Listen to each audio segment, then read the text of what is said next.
Greetings. Again, beautiful souls. Not really on an expedition. I can't really call this an expedition because it's pretty much glamping as far as I'm concerned. Because I brought my new tent to test out. Still put a tarp over it because it's forecast like really heavy thundery showers tomorrow. So this is the Berghaus Adara 500. There's two types outdoor go outdoors are doing at the moment. There's an air one, so you don't have poles, you just kind of pump it up. And there's this one. This one's a damn sight cheaper as well, but they're pretty much both the same tent. But what I'll do, I'll spin it round, I'll show you inside it. Thought I'd come on to me long weekend from work. I thought I'd get away for 3 nights. Horseflies cutting round. Yeah, and just give it a blast on a campsite and see what it's like. And do some exploring from here. Right, let's spin this thing round a minute. Right. So, the front opens up. And there's a big fly net, so I can just have it. I can have it open, just have the fly net shut if I want. I've actually got it fully open there. And also the side as well.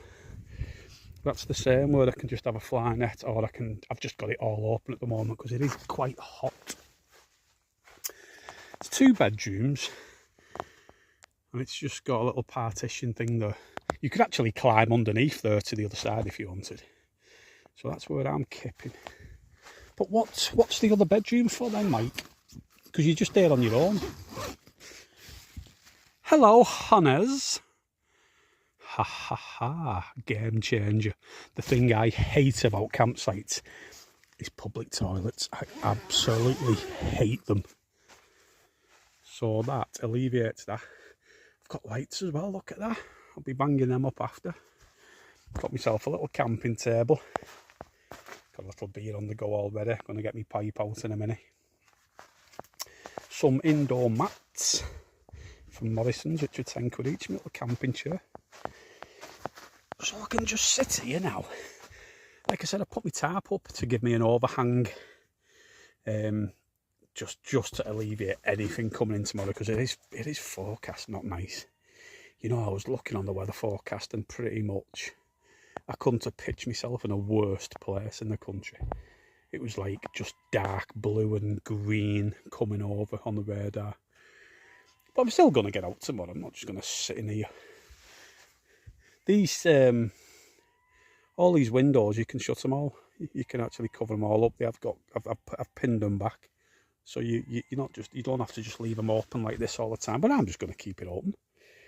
You know, I might even sleep with just that fly net shut and just keep the whole thing airing.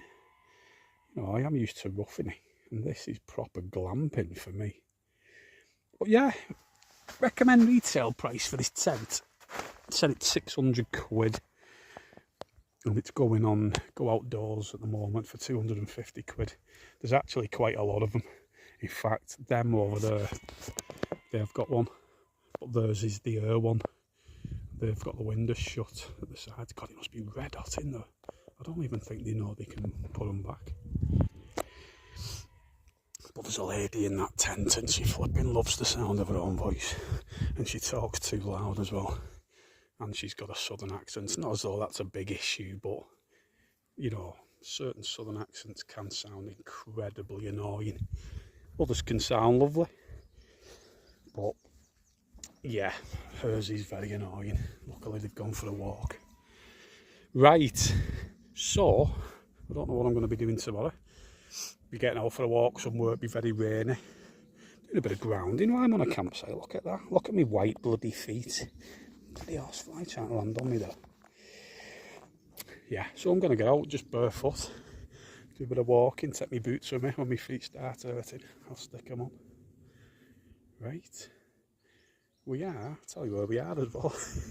Seeing as I've not told you, I'm between Harrogate and Skipton on a campsite. I'm pretty much in the middle of Harrogate and Skipton. The camp near the reservoir, can't remember the name of it. Yeah, this is a new thing for me, this.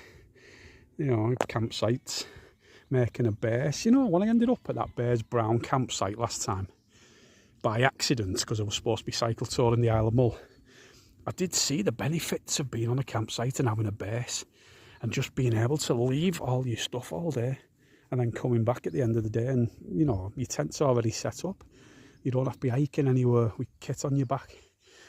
You know, it's just another thing, another string to me camping. But you know, I'm certainly not giving up on the wild camping, but I will be doing more of this stuff. In fact, I've already booked for Anglesey in August. That's for a week. So this was kind of a little tester, just to see how things go. But yeah, beautiful, and it's so hot.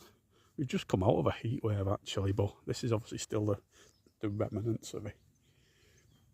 So I'm going to let it cool down a bit, and I'm going to get out for a little walk, I think. Right, I'll catch you later.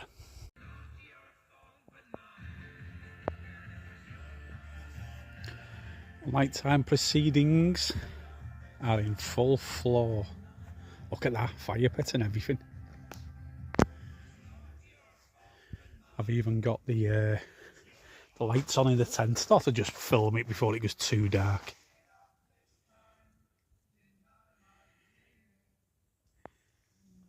The flipping gobby woman though, she's still going and she's drunk, and she now decided to start playing the music dead loud over there. Is this what campsites are all about? I'm used to wild camping. You know, I'm used to flipping having peace or not, depending on what we decide. Because we go where there's no rules, but we'll see what happens.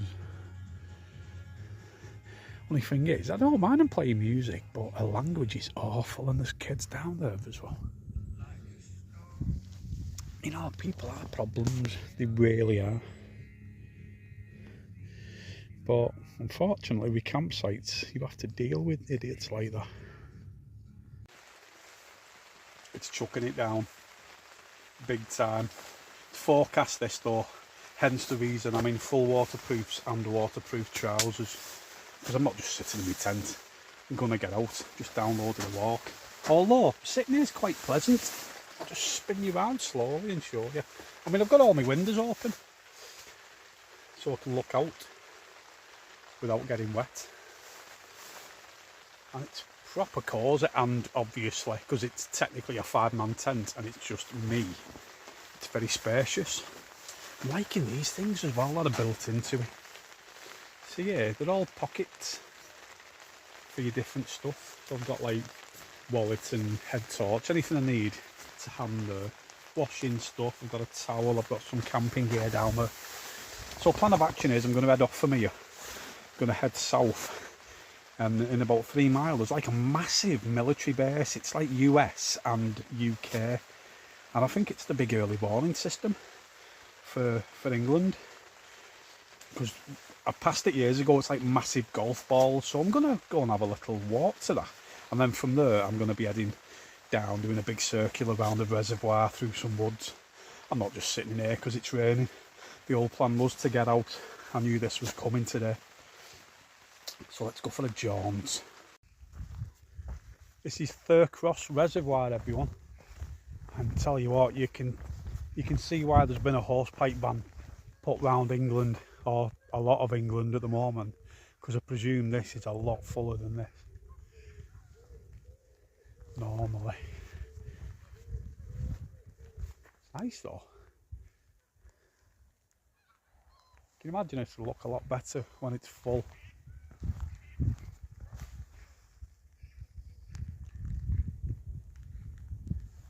Zero wild camping opportunities around here, but that's it with reservoirs really. They're not really renowned for good wild camping spots, because obviously you've got a big run up before you get to the water, so camping by the water is pretty much impossible.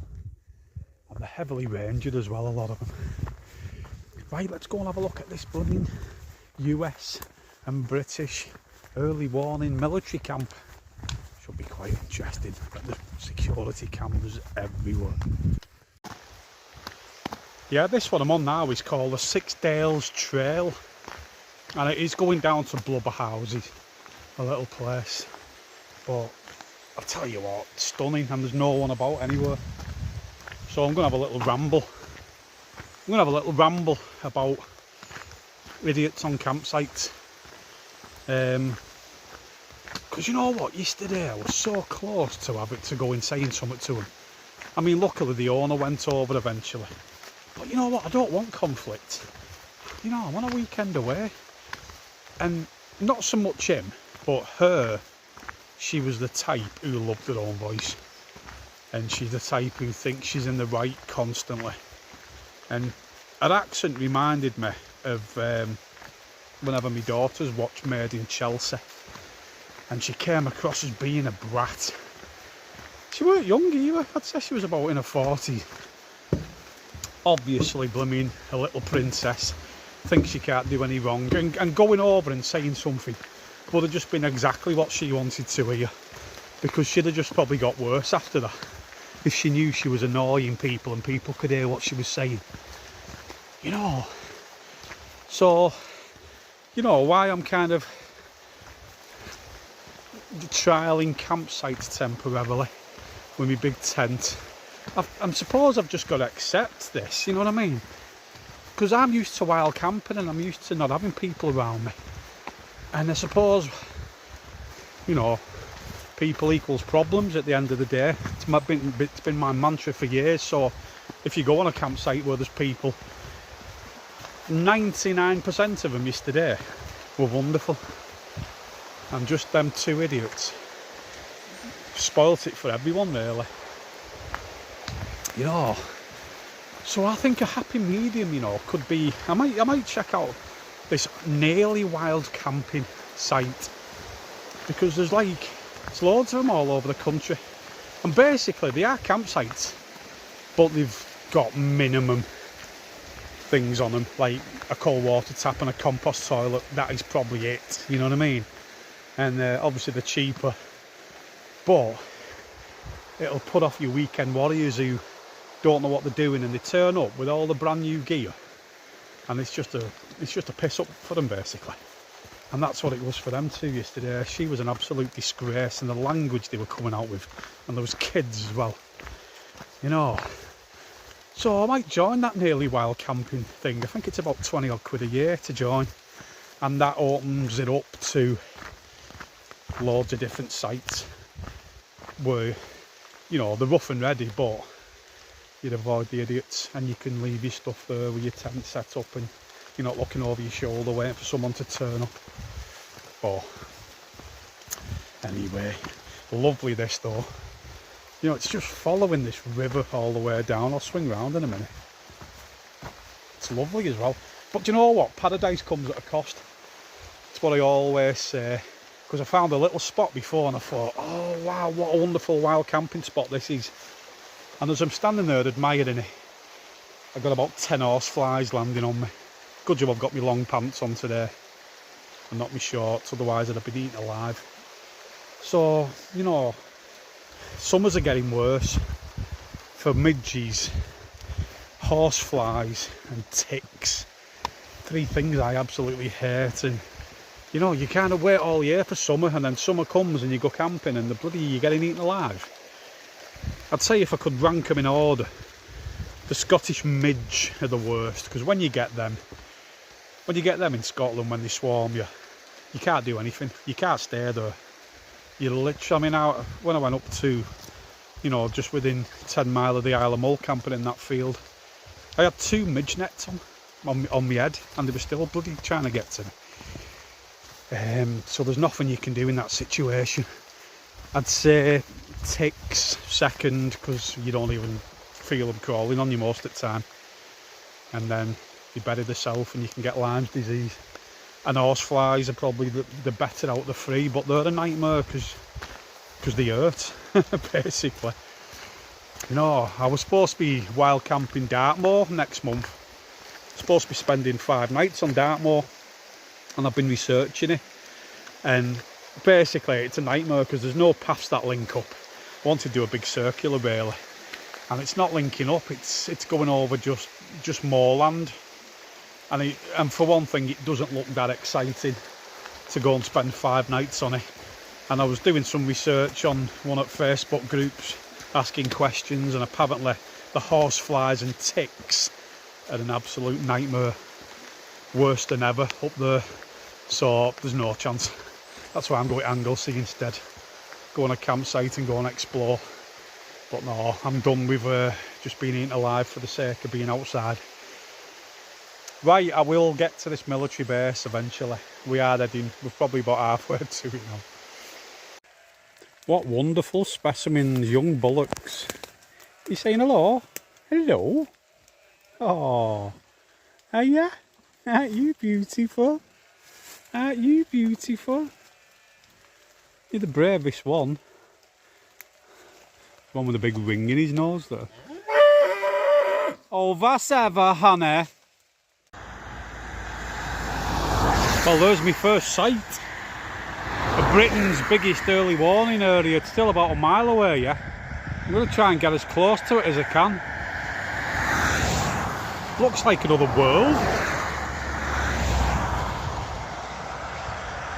Yeah, so let's see how close I can get to that.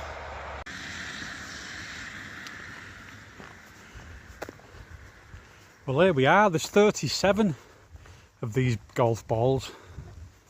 And they play a significant role, apparently, in US operations abroad and obviously British ones. Prohibited place. This is a prohibited place under National Security Act 2023. Persons engaging in unauthorised activity are set out under Section 4 and 5 of the National Security Act, which includes the taking of photographs, videos or other recordings, may be arrested and prosecuted. Oops! Hey, hardest. No way, I've just been stopped by the police because they seen me filming. They caught me on camera, or someone had reported me. Lovely bloke, ex-Royal Marine, and his partner, young girl, had to run me through the system. They were alright, and they knew I wasn't a scally, obviously. But hey, it shows they're on the ball because I literally only took one quick video. And I was going to film him when I seen him pulling over with lights on. I thought, shall I film him? But it was inappropriate, really. So there we go. We're on the moors and we've hit torrential rain. It was forecast, it's finally here.